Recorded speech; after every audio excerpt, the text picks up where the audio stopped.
What are the biggest must-dos for BYU football as they get ready to be members of the Big 12 Conference this offseason? We're discussing it on today's show. You are Locked On Cougars, your daily podcast on the BYU Cougars, part of the Locked On Podcast Network. Your team every day.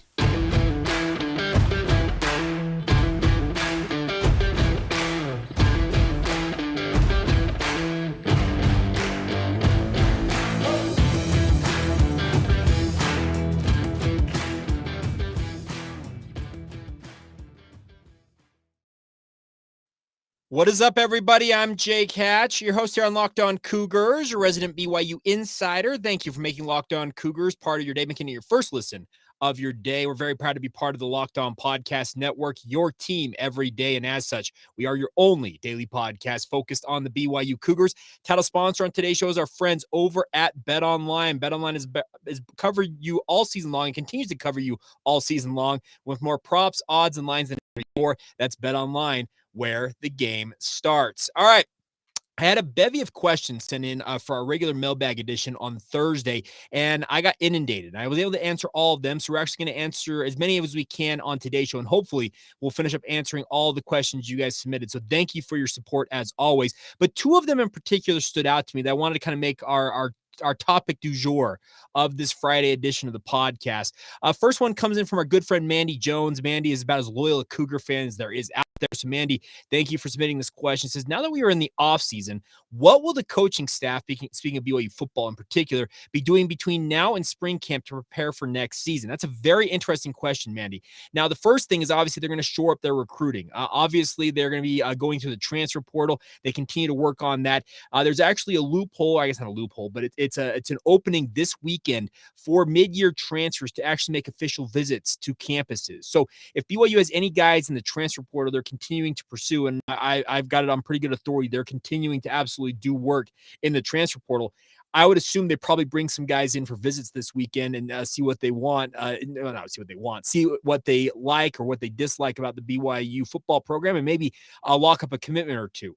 One big one that went into the portal yesterday, I'm recording this for Friday, so Thursday technically, but Paul Miley, starting center for the University of Utah football program, started 16 games for the Utes in his career at center. He went into the transfer portal. Now, Miley is not necessarily the prototypical offensive lineman. I believe lists him at 6'2", so that's going to limit the amount of positions he can play along the offensive line. But his starting experience for Utah, him being a grad transfer, and just his overall familiarity with Utah, being a graduate of East High School, I wouldn't be surprised, and I believe the BYU probably will have already reached out to him and to gauge his interest in potentially coming to Provo. Like similar to a conversation we had about Mekhi Bernard on yesterday's show, does that mean that they're going to land him? No, but if you ask me, Jake, if between Mekhi Bernard and Paul Miley, what are the better chance of BYU landing one of the two? I'd place infinitely higher chances on getting a guy like Paul Miley to enroll at BYU than Mekhi Bernard. I think that Miley would fill a very big need for BYU to fill at least depth, if not be a starting guard, potential backup center for BYU in 2023. And I think it'd be a home run pickup. So to get back to your question, Mandy, first thing is shore up recruiting. Obviously, they'll be doing that throughout the rest of the month to National Signing Day on February 1st. Looking forward to that. Obviously, we'll do a full recap of BYU's schedule. Hopefully the schedule's out by then. We'll also go back through BYU's recruiting class. And then a number of you also asked this week. I'll address this question.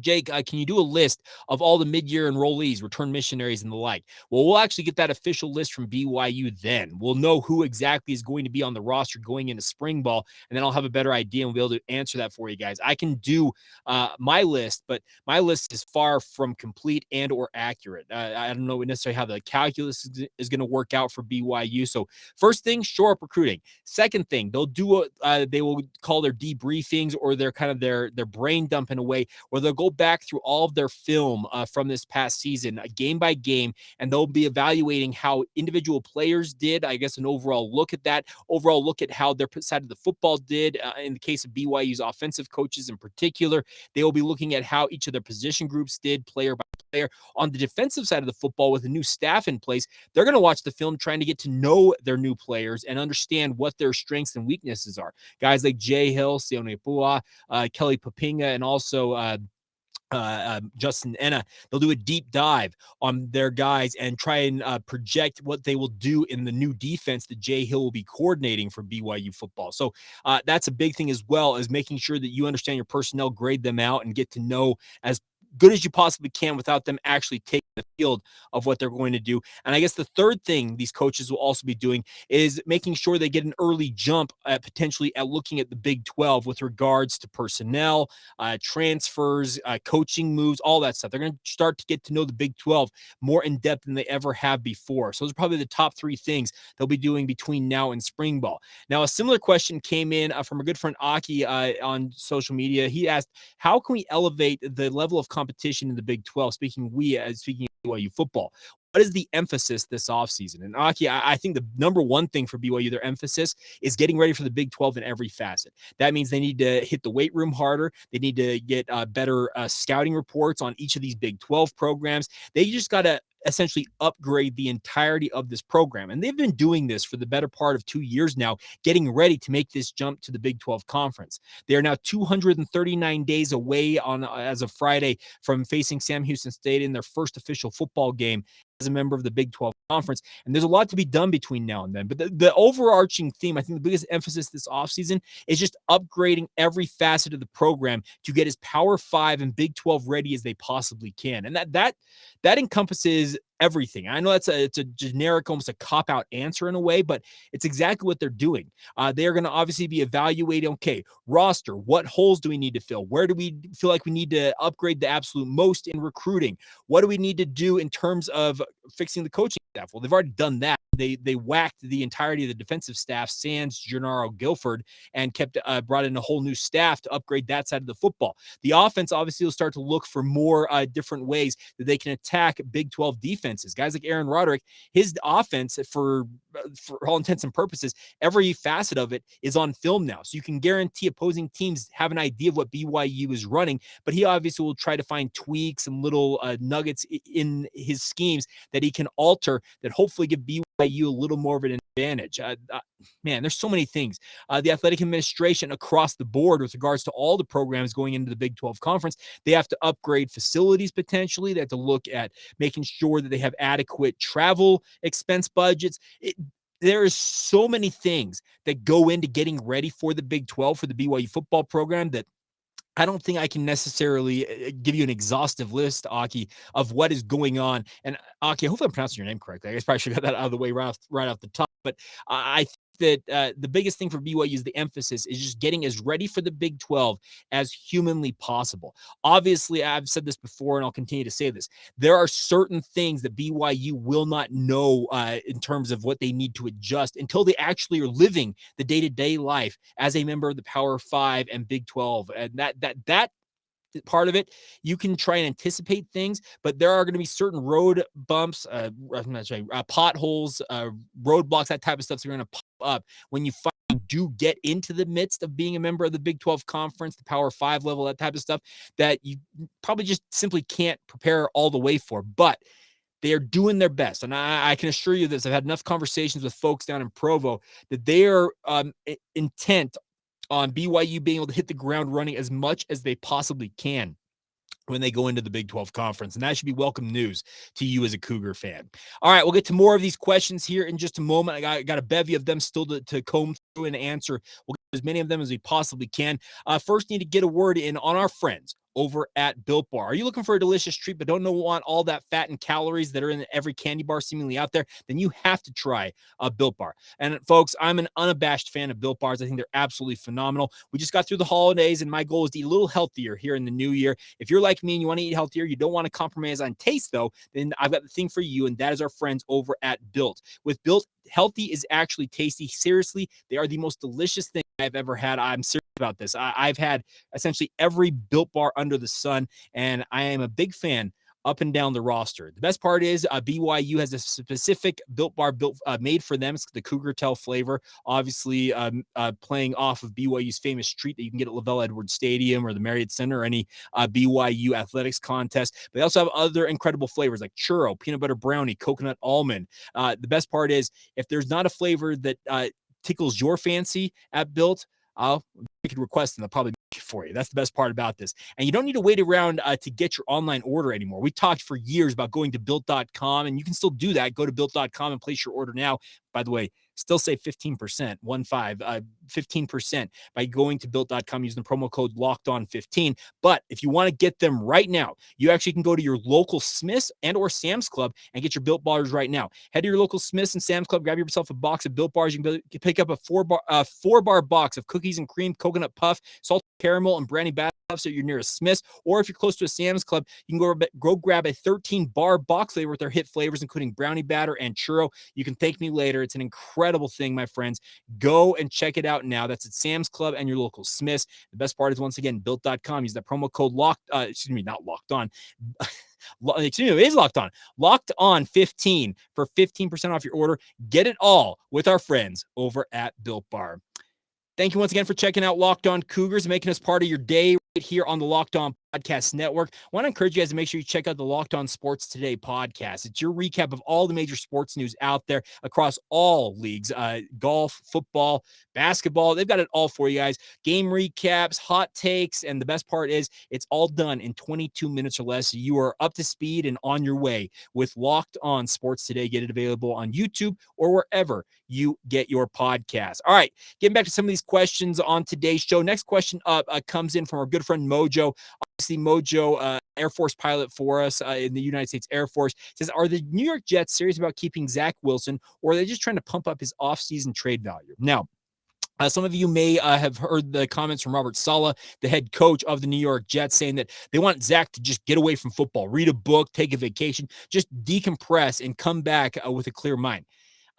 I'm not convinced it's going to work out in New York for Zach. It just, there's this intense scrutiny that I feel like New York Jets fans have this just love of self-loathing in a way, and they want nothing more, it seems like, than for their team to suck so they can revel in it. But hey, Zach Wilson is still a talented quarterback. Is the system been perfect for him in New York? Maybe not, but have they given him truly an opportunity to work through his issues? I don't know. The other thing about this is Zach also has to take some responsibility for this. According to the reports, some of the actions he has taken as a quarterback have been less than ideal in terms of being a starter and winning respect in the locker room. So both sides, I think he can improve this relationship. I do think the New York Jets are not necessarily intent on giving up on Zach if they can't get what they would want in terms of trade value for him. And that may be part of this, of what Robert Saleh is trying to say. But man, it doesn't seem like it's a marriage meant to be there in New York with Zach Wilson. But at the same time, where else are you really going to send him, and where else might he succeed? I don't know the answer on that. Similar related quarterback question, but bringing it back to the BYU football program. Kyle asked, what is the Jake Retzlaff? He says, you reported he was signing and then haven't heard anything in the last week or so. Well, that's the thing about this. I was told Retzlaff was on the short list for BYU to bring in as a member of the BYU football program. That very well might still be the case. It could be announced tomorrow. It could be announced in the next 20 minutes. It could be announced on National Signing Day in February. I don't know when it's coming, but I still think BYU is very high interest in Retzlaff transferring from Riverside Community College, where he played these past 2 years, to be a member of the BYU football program. But I had almost given up hope on Justin Enna becoming a member of the BYU football staff. And then suddenly during the middle of the Rose Bowl, I get an alert. Hey, BYU's hired Justin Enna as their linebackers coach. So give it some time. I still think it's likely to work out, but the timing of it, honestly, I expected it to happen by now. Apparently, BYU's deciding to do it their way. All right, next question coming in. Sam Emery, why are some transfers taking so long to be announced? Jake Retzlaff, etc. While others like Waylon Lapuaho had a very short time to make their announcement. I think it's all dependent first on making sure guys are interested and or are going to sign with BYU. You've got to make sure that they are committed to your program, get that paperwork filed. They also have to be able to get enrolled in school. And BYU, to their credit, I'll give them this. For many years, BYU's admissions office was actually making life very difficult for BYU in certain circumstances to get transfers into school in a pretty expeditious manner. I think the university brain trust led by Kevin Worthen, the university president, has essentially told the admissions office, stop it with the crap. get out of the way and understand that BYU football is trying to compete on a national level, and they're trying to help fast track some of this. Does that mean that every one of them is going to go swimmingly? No, because they still have to match up academic requirements, make sure that all the transcripts are in there, all that stuff. So there are different facets that go into making sure that BYU's got their side covered, and also the athlete has their things that they have to do done. But it really is just dependent on how quickly things, I think, can get processed. So yeah, some of them take longer than others, but like guys like Waha, what was it? Went into the transfer portal, I think, on a Wednesday, announced minutes afterwards that BYU offered him. 2 days later, he announces his commitment. And then early this week, I think Tuesday, officially, BYU sends out an announcement he's officially signed. So less than a week for him to get things taken care of, whereas others have taken weeks, if not months at times in the past. So I don't necessarily know why exactly, but the nice part is it sounds like BYU's admissions department is starting to play a little more ball with BYU football, and that's a very positive development for BYU to have that in the calculus here. All right, next one coming in. Riley asked, Jake, which of the new staff hires are you most excited about and why? Number one, Jay Hill. I think Jay Hill was a home run hire. He's proven to be a great recruiter, a great coordinator, and now he's got a track record as a proven head coach. He is ready to take the next step in his career and hopefully make the jump to the Power 5 level as a head coach of his own. And he sees the opportunity if he can coordinate an elite defense or a top-tier defense in the Big 12 with BYU as being that opportunity for him to make that stepping stone to his next head coaching destination. Will it work out? Only time will tell. But I absolutely think Jay Hill was the top target, and BYU went out and got their guy. Kalani got his guy, and that it got me very excited. I love having Kelly Papinga back on the staff at BYU. He is just an absolute fireball of a human being. Gets it done on the recruiting trail, is unafraid to challenge for top-level athletes. I think the entire defensive staff, I've said this before, is going to revolutionize how BYU's defensive recruiting is going to go. They're not going to shy away from competition, whereas some of the guys in the last staff at times felt like they shied away from really competing for top-level athletes. This staff won't do that. The other guy I'm interested in to see how he does is Sione Puha. I think Sione is a fantastic addition to the BYU football program because, first off, he was an All-American football player at Utah. He knows the defensive tackle position inside and out, and that defense for BYU is going to have a different philosophy defensive line-wise, especially for the defensive tackles. It's no longer you're supposed to hold guys up and allow other players to make plays. They're actually going to ask the defensive tackles to shoot gaps and make plays in this defense. It's going to be a different mindset. So you have to have a guy who's played in this defense to coach those guys up. Well, Sione Puha has done that. He's coached it as well. So the nice part is he can bring that to the table for BYU. All right, next question coming in. Nick Chadwick, our good friend, says, what player do you think will improve the most with the new coaching on the defensive side of the ball? And he also says, do you think that Kalani is involved enough on the recruiting trail? Now, first question, which player do I think will improve the most with new coaching on the defensive side of the ball? That's an interesting question, but I'm actually going to give you an answer that may surprise you. I think Malik Moore. Obviously, he broke his hand in the fourth game of this year, redshirted with the intent of keeping that eligibility alive to come back and hopefully have a healthy senior year for BYU.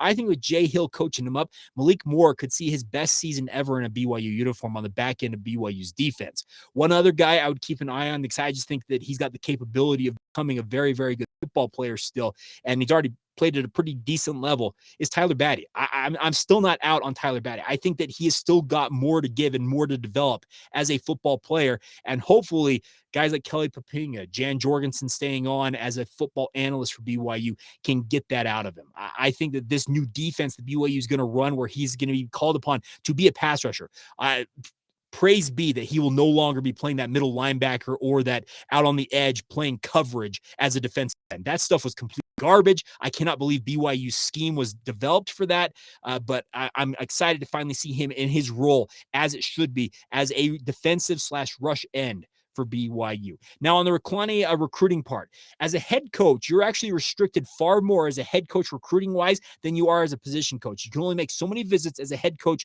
to players' homes. You can only make so many calls to them, that type of stuff. Kalani is as involved as he possibly can be in the way that BYU goes about recruiting. So I don't think necessarily think that it is a bad thing that he is has to be out in terms of not being able to have the contact he would like to have. But as you mentioned, you also added this tidbit, Nick. You also added that I feel like it might be impossible to tell him no if he shows up in your living room to sell BYU. And I would agree with that. Kalani is a phenomenal closer, but he is as involved as he possibly can be. It's just the NCAA rules restrict him a little bit more than some of his position coaches as well.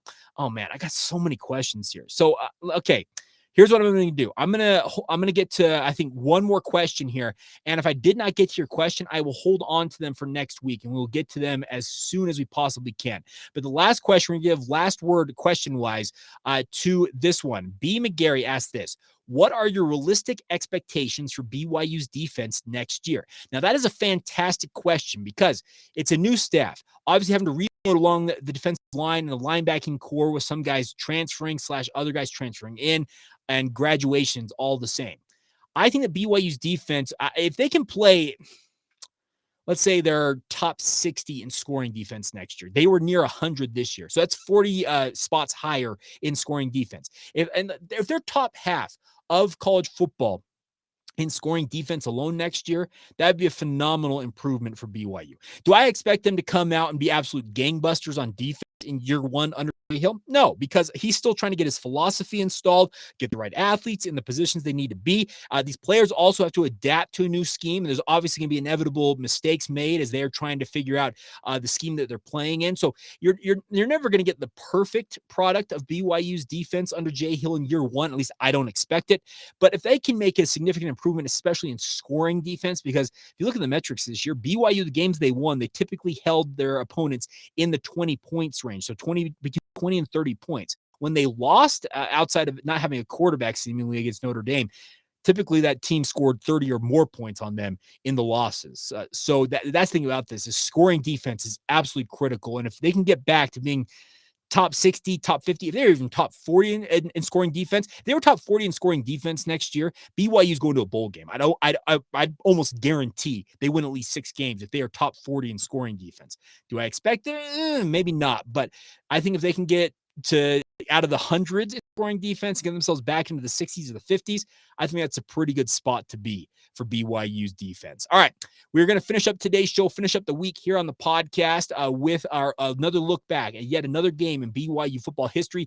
Game 5 of the 2011 season. It signaled a shift at the quarterback position that year and obviously changed the fortunes of that entire season. We'll talk about that in a moment. But first, we need to talk about our friends over at Utah Community Credit Union. They're offering you guys a 15-month savings right now with an incredibly high APY of 4.00%. The best part is you can jump up to an even higher rate of return anytime during the life of your certificate. All of us know that we're currently living with huge interest rates and inflation is on the rise out there. UCCU is here to help you guys use that current rise in rates to your advantage. That you do that with that savings certificate. It's a 15-month savings certificate, once again, with an incredibly high APY of 4.00%. The best part is these savings certificates can be done for as little as $500, making it an awesome opportunity for every type of saver, both big or small. And once again, the best part is during that 15-month period, you can jump up your interest rate once, anytime during the life of your savings certificate. That way, if yields continue to rise, you have the option to jump up to the higher yield, which makes it a great savings tool in this rising interest rate environment. So the best part is you can get started for really easily. Go to UCCU, go to one of the branches along the Wasatch Front, give them a call, or go online to uccu.com and you get started there. The best part is if you have other terms or variety of term options you're looking for, they have those for you guys as well to make sure to customize your experience as best they possibly can. So once again, that's uccu.com to learn more now about those savings certificate. That's UCCU. Love where you bank. Thank you once again for making Locked On Cougars your first listen of the day. BYU basketball is in action as I actually record this podcast. So I'm going to do this right now. We're going to record a live reaction. Oh, what a bad loss for BYU. Ooh, what a big win for BYU. And okay, they grounded out. We'll get a full recap. I'm actually going to do a postcast tomorrow night after BYU takes on San Diego. We'll talk about the LMU game as well as San Diego, 2 games in one, staying up till 11 o'clock and recording until midnight with my radio schedule, having to wake up at 3:30. Yeah, that's a little tough. So I decided, you know what? I'm just going to knock out a podcast and we'll talk about the results of basketball later on a postcast edition on Saturday night. So Before we go on today's show, let's continue our look back at all 155 games of BYU's independent era. And now we're talking about Game 5 of 155. And that was a matchup on October 1st, 2011, between BYU and Utah State. The Aggies came to Provo, obviously hoping to make a name for themselves, and they made life difficult for BYU in this game. Chucky Keaton had 2 touchdown passes in this game. Robert Turbin, many of you might recall, actually started the game, the very first play from scrimmage, an 80-yard sprint down the right sideline for a touchdown. And I was like, oh, geez, BYU could find themselves in trouble. Well, Jake Heaps came out and had maybe his least effective game as BYU's quarterback this season, going 11 of 25 for 107 yards. And then BYU decided in the second half to make this shift. They made the QB change. Riley Nelson took over as BYU's quarterback in this game, went 10 of 14 with 144 yards and 2 touchdowns, also added 62 rushing yards for BYU. And many of you recall that pass that deflected off McKay Jacobson and then ended up nestled in the arms after the deflection of Marcus Matthews, gave BYU a thrilling 27-24 win, come from behind in the fourth quarter to get BYU to 3-2 on the season. Now, the craziest thing about this, obviously that crazy play, the touchdown to win it, because Riley Nelson fires it in there. McKay Jacobson gets his hands on it and deflects it up into the air. And I remember I was watching it. I was actually at the stadium. I was at Lavelle Edwards Stadium. I'm like, oh my goodness, that ball is going to go up in the air. Could that be interception? And all of a sudden, Marcus Matthews, who's like on a crossing route, just plucks it out of the air. It was a phenomenal play in the end. But it's one of those things like, no, yes! It's one of those plays as a BYU fan that you will recall. And obviously BYU fans flooded the field. I remember that vividly. BYU retained the Old Wagon Wheel as well. It was a solid win for BYU. But the biggest thing from this win for the BYU football program was it signaled that the Jake Heaps era, for all intents and purposes, was dead and gone. And I would assume that Jake Heaps, I don't necessarily know this for sure. I think he felt the wind change, or understood that, hey, you're no longer the guy at BYU. And ultimately, I'll know at the end of the season, he transferred out of the program, ended up at Kansas and then at Miami, and now is working with Russell Wilson. And he's carved out a pretty good life for himself. I got to give him that, but never lived the dream that I think he expected to at BYU. But Riley Nelson in this game, the former Aggie himself, a guy who had actually led Utah State to some pretty decent wins as a true freshman before going on a mission for the Church of Jesus Christ of Latter-day Saints. During that mission, deciding to commit to the BYU football program, actually had an entire rule named after him to prevent what happened in terms of his transfer from Utah State to BYU while in the mission field. That was done away with in the NCAA. It was just one of those things. Riley Nelson becomes the guy for BYU, and that night began the legend of Riley Nelson. And in many ways, had he not taken over in that game, what does 2011 and what does independence look like for BYU? Does Brandon Doman, if Brandon Doman had dug his heels in and said, no, Jake Heaps is my guy. I recruited this guy from the time he was a young buck. I brought him to BYU. He's a 5-star talent. I've got to make what I can get out of this kid. If Brandon Doman had been that obstinate to make sure that Jake Heaps was his guy, what might have happened with BYU season? What might have happened in independence? We'll never know. It's just one of those kind of great what ifs. But my personal opinion is if they had stuck with Jake Heaps that season, I'm not 100% convinced they even get to a bowl game, because there was just ineffective play. And you can obviously pile that on Brandon Doman. Brandon Doman's offenses during the first 2 years of independence before he was relieved of his duties and Robert and I was brought back, they were not great. I don't necessarily think that the personnel that BYU had also were adapted to what Brandon Doman ideally wanted to do, but that's neither here nor there. The change to Riley Nelson, though, just completely changed the fortunes of that first year of independence for BYU. And I think actually made, in the end, BYU feel like, okay, you know what? We can do this independent thing. We have a team that can compete. Now, the schedules in 2011 as an independent, and also the first 3 or 4 years of independence versus what BYU has faced under Kalani Sitake are night and day different. We're going to talk about some of these games coming up later on in this 2011 season over the next week, going into next week here on the podcast. I remember that game against Idaho. We're going to talk about some of these, but this game, this Utah State game, thrilling, obviously, with the last second touchdown to win it for BYU, but the shift in quarterback. After the game, Bronco Mendenhall said that Brandon Doman at half said, hey, we need to make the change here. And the question obviously was then, okay, well, is Riley Nelson your starter moving forward? And if I recall correctly, and it's so many years ago, I think Bronco kind of hemmed and hawed and said, we're going to evaluate it. But I think anybody who was sitting in that post-game press conference or heard it knew that Riley Nelson, number 13 himself, was the new BMOC, the big man on campus for BYU football after that game. And as we will discuss, led BYU to actually a pretty decent debut campaign as an independent program. But we'll save that for next week. So that's game 5 of our look back at the independent era for BYU. By the way, I can't post the video clips on this podcast because apparently YouTube and ESPN get mad at me, but I'm putting them on Instagram, and you'll see it. We have a new little ticker down below here if you're watching this on YouTube. If you want to go check out Locked On Cougars on Instagram, we're putting up some of these great plays as we look back at all 155 games of BYU's independent era, kind of the biggest play of each game in a way. And sometimes it comes from the opposition. When BYU lost games, it's sometimes the biggest play of the game belong to the opponent. We'll be using those. So go to Instagram and follow us there, Locked On Cougars. All right, that is going to do it. A big thank you once again for joining us all week long, joining us on today's show, and thank you for making us your first listen of the day, as always. Hope you all are doing fantastic out there, wherever you might be, watching this on YouTube, listening to it wherever you get your podcast, regardless. Thank you so much for your support. Want to encourage you guys now to make your second listen, our friends over at the Locked On Big 12 podcast. Get yourself ready for TCU playing in the national championship with Josh Neighbors. 30 minutes or less. He's got you up to speed on all the news in the Big 12 conference. Get that free and available on YouTube or wherever you get your podcast, just like this show. All right, that's going to do it for myself. Have a great weekend. We'll do a postcast tomorrow night to talk BYU hoops, and obviously we'll be back talking BYU football and getting to more of your guys' questions. You guys were absolutely marvelous this week, so thank you, as always, for all of your support. This has been the Locked On Cougars podcast. See ya.